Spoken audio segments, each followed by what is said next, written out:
So alright guys, so let's talk about string, right? So for string, like I said, it takes in alphanumeric value. So far it is in a quote, right? How do we declare a variable with data type of string? So all we need to do is start with this string, then what is the variable name? So we can say nationality, maybe nationality, then give it equal to, which is to assign a value. Put whatever value you want in a quote, right? Then let's not forget our semicolon. Then we can put in maybe new, let's say Nairobi. Then we can as well print it out. So let me just save and compile. So let's see that in action. You can see Nairobi. So let's say I want to, I want to put in something else, maybe, rubbish, so I can, so far it is in a string, it won't even mind anything, you know.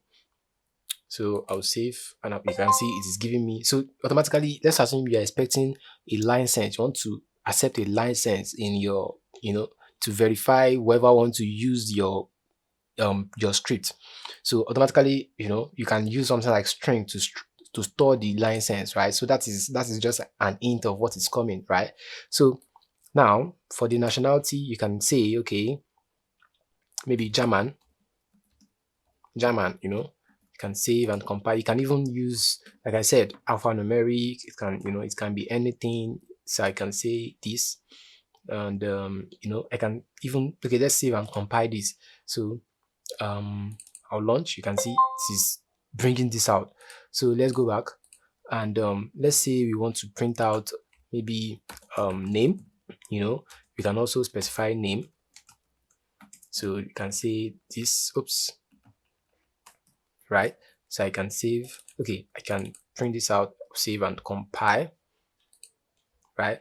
So this, you can see it is printing out my name, So now let's go back. So let's say I want to print out currency. Let's say currency, I can say the currency, oops, I can say the currency in USD.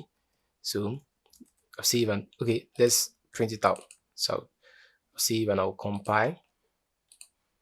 So okay, you can see that is that, and so on. So we can, what we can do is limitless. So far it is in a quote. Please, when you are writing a string, you should have an opening quote and close the quote with a closing quote, and of course specify a semicolon. Automatically you will be fine.